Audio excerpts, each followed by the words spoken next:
Bom, muito bem, gente. Olha, a segunda música, o segundo louvor que nós cantamos aqui, eu acho que eu nem precisaria falar muito sobre o que a gente vai compartilhar. A gente já poderia ter ido embora. Porque foi um match. Sabe quando a gente fala, Senhor, que bênção ouvir a tua voz, que bênção saber e entender que o Senhor está presente no nosso meio. Hoje o tema da nossa mensagem, do nosso compartilhar, é seja forte e... Muito bem. Da onde que é essa história, gente? Vocês, né, completaram aí, então isso significa que já estão sabendo da história, certo? Josué, tem certeza? Muito bem. E que música que a gente normalmente canta quando criança, assim, que fala sobre Josué? Como vocês lembram? Amém! Uma palma aqui, ó, pra gente.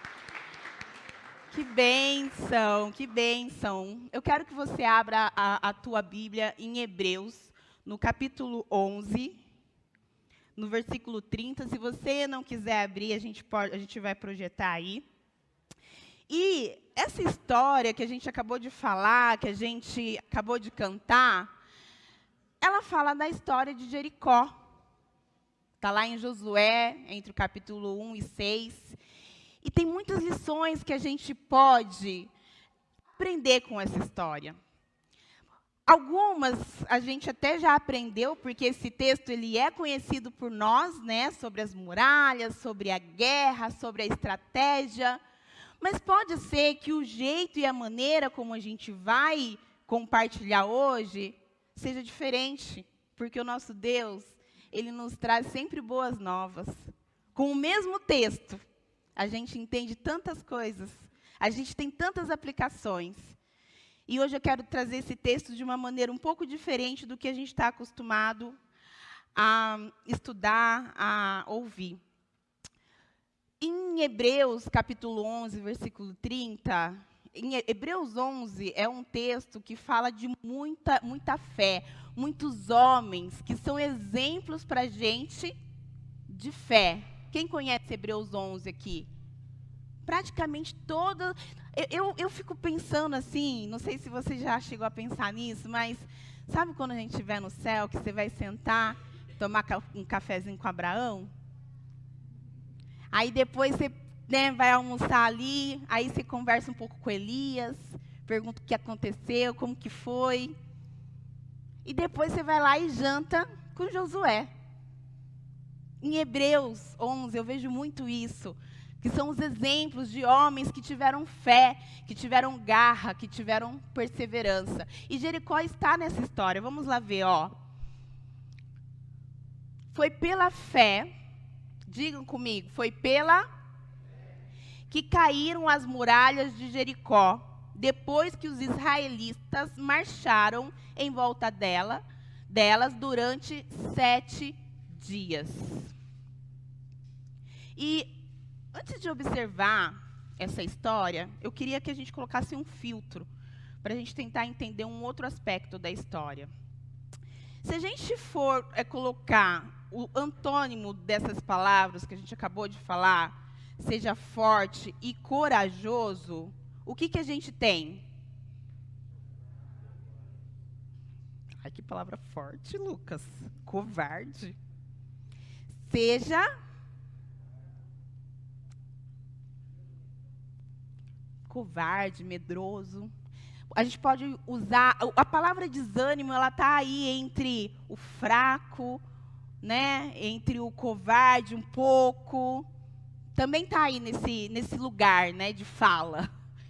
Então, se a gente colocar o contrário do que a gente está vendo nessa história, do que fala Josué, capítulo 1, a gente poderia chegar nessa expressão. Seja fraco e medroso. Ou, não seja fraco, não desanime. Não seja medroso. Não seja covarde.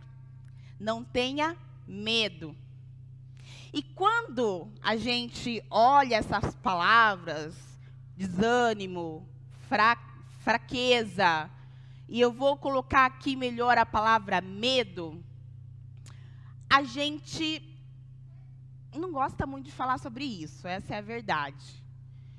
E às vezes eu entendo que, por mais que a gente tenha medo, a gente às vezes dá uma tapada nesse medo e a gente não consegue, muitas vezes, dizer e admitir que estamos com medo de alguma coisa ou de alguma situação. Estou falando sozinha? Estão aí comigo? A gente tem medo. Na palavra de Deus, na Bíblia, a gente vê muitas palavras e que abordam a fé e que abordam o medo. E que quando a gente coloca esses textos juntos, acho que, na minha opinião, dá para a gente definir que a fé, ela é contrária da raiz da palavra medo. Vamos dizer assim, por Silmara, biblicamente falando. Ou você tem fé, ou você tem medo. Ah, mas espera aí, Silmara. Não, eu tenho fé. Tenho fé, estou aqui. Mas também tenho medo. Sou humano. Quem não tem medo do desconhecido? Ai, que confusão. Mas então como que fica? Eu tenho fé, mas tenho medo. Como que a gente amadurece nisso? Como a gente amadurece nessas questões e nessas palavras? Então, uma questão importante desse filtro que eu quero trazer para a gente é entender que a palavra fé e a palavra medo, elas chocam em suas raízes. Outra questão é que, obviamente, que temos que entender que o medo faz parte da vida. O medo, muitas vezes, né, Itamar, ele é bom. Pelo menos os psicólogos falam, Itamar vai concordar comigo. Eu sempre chamo você, né, nas pregações.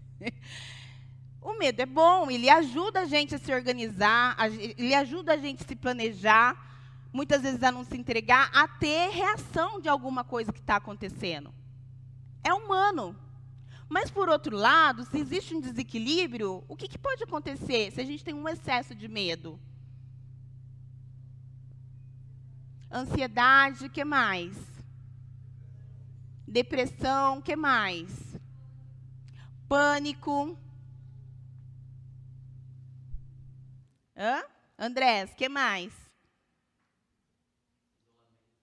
Isolamento. Então, diante de todas essas faces do medo, o que é importante também a gente entender, e aí isso é importante da gente trazer para esse compartilhar, que esse medo pode limitar a ação de Deus na nossa vida. Vamos repetir? O medo pode limitar a ação de Deus na minha vida.